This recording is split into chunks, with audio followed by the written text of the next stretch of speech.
वो लोग हमेशा आते हैं ना, तो खा कर चले जाते हैं। उसे पैसे परसों भी आए, उधार खाते हैं।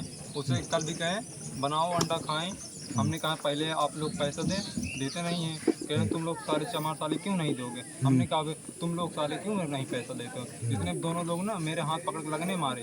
एक बार मुझे पटक पटक खेत में मारे। कौन कौन लोग थे मारने वाले? कौन कौन लोग मारने वाले 2 लोग पहले थे, वो विवेक यादव, सूरज यादव। किसके लड़के हैं? वो विवेक यादव जो कि जगन्नाथ के बेटे हैं, और सूरज यादव के बाप का नाम नहीं पता है। इंद्रमणि यादव।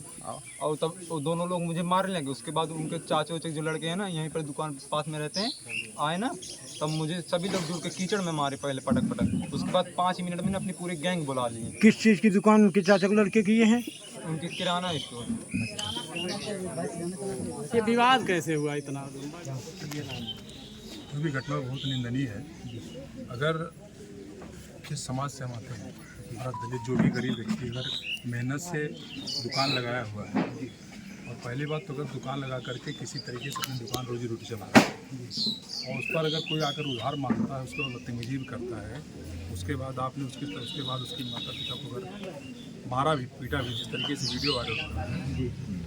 कल ही मुझ पर संज्ञान मिला, सीओ साहब ने कहा कितने लोगों की गिरफ्तारी हुई, और पूरा शासन प्रशासन उस परिवार के साथ है।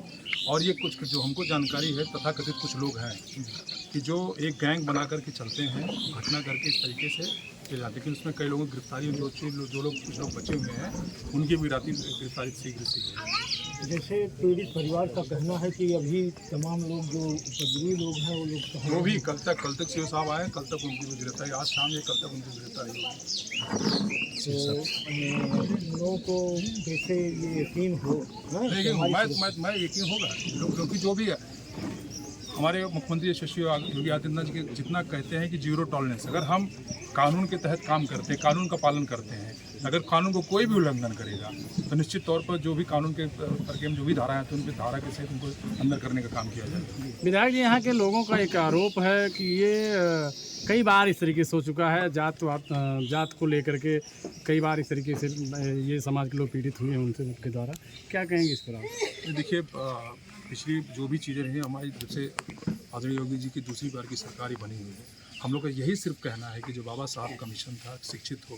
मैं अपने लोगों से यही कहता हूँ, जिस दिन आप शिक्षित हो जाओ, सरकार की इतनी व्यवस्थाएं दी जा रही हैं, लेकिन उसके बाद जो तथाकथित लोग जो जातिवाद की राजनीति करते हैं, आपस में लड़ाने का काम करते हैं, जब हम भाईचारा नहीं रहेगा। और मैं तो बड़े गर्व के साथ कह सकता हूँ, इन 8 सालों में दूसरी बार का मेरा कार्यकाल है, मैंने पूरी तरीके से कोशिश की कि जो भी अगर मेरे पास कोई आया है, तो हमने न कभी जात पूछी, न हमारी सरकार ने कभी जातवाद देख करके सरकार की योजनाओं का लाभ हम लोग जातवाद देख करके नहीं करते। जो आया है, जो वंचित हो, उसको हम लोगों ने पूरी मदद करने का काम किया है।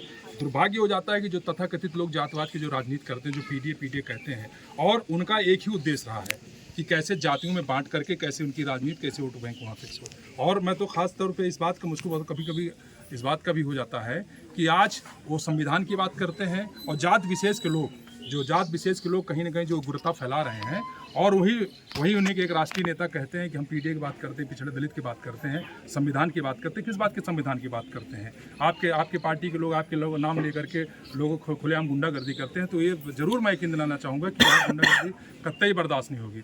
और जब से योगी जी की सरकार दूसरी बार की बनी है, जो भी अपराध मुक्त, उन्होंने यही कहा कि जो भी अपराधी का होगा, या तो जेल के अंदर होगा या तो प्रदेश के बाहर होगा। हमारे सीओ साहब खड़े, इन्होंने 3 लोगों की गिरफ्तारी हुई। जो भी बच्चे हैं वो सब कोई ना कोई जो भी कार्रवाई में इसमें जो भी इसमें लिप्त हो, सबके ऊपर कार्रवाई। विधायक जी, ये अक्सर सोशल